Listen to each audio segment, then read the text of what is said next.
Get ready for the dictation on the count of 3, 2, 1, start. Sir, it has been represented to the government that unless the act is brought into force, persons possessing certain licentiate qualifications and persons who are citizens of India possessing certain foreign medical qualifications which are not recognized under the Indian Medical Council Act 1933 will not be eligible for enrollment on the state medical registers.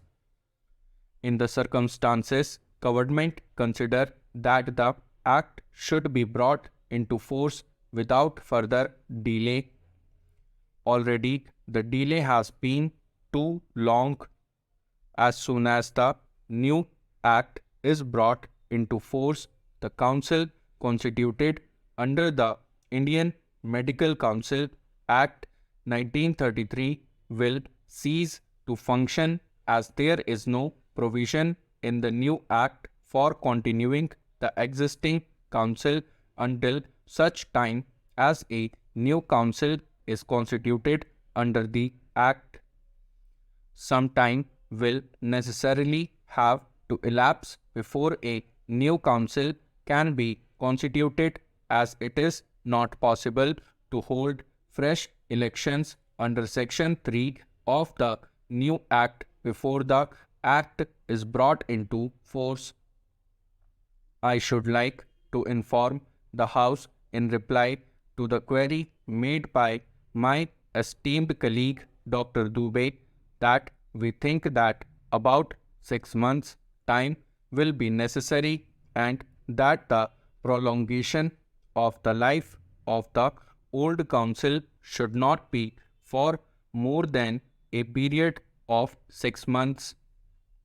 As it is desirable that there should be continuity in the existence of the medical council, it is proposed to provide for the continuance of the existing council after the commencement of the new act until the new council is constituted. This will enable the Government of India to enforce the new act immediately without awaiting the completion of the state medical registers by state governments. The enforcement of the act will also entitle persons possessing certain licentiate qualifications and citizens of India possessing foreign medical qualifications to registration in the state medical registers. Sir, when this bill was being considered in the Lok Sabha, the members who participated in the debate in that house thought that in view of the fact that the licentiates will get representation under the new dispensation, it should also happen that they get some representation on the Indian Medical Council as at present constituted, so that they need not wait for having their representation in the existing medical council whose life will expire immediately the new council comes into being. Sir, actually speaking, I feel that perhaps we might have come to Parliament earlier, but in a matter of this kind, where the cooperation of the states is entirely necessary, we cannot simply ignore their request for extension of time.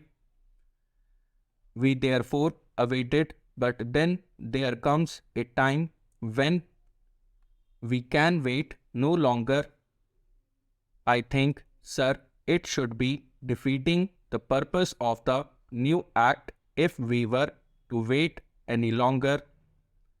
Therefore, we have come up with this enabling bill so that the Indian Medical Council as it existed under the old act will get out of existence immediately this bill is brought into force, and that will happen immediately after the present bill receives the assent of the President. Now, I do feel that really there will be no difference of opinion about this amendment, which is absolutely necessary.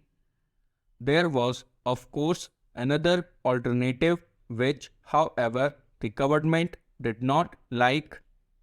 There is provision in the Act saying that nothing done by the Indian Medical Council as constituted under the new Act shall be considered to be what might be called defective simply because the Council is not properly constituted.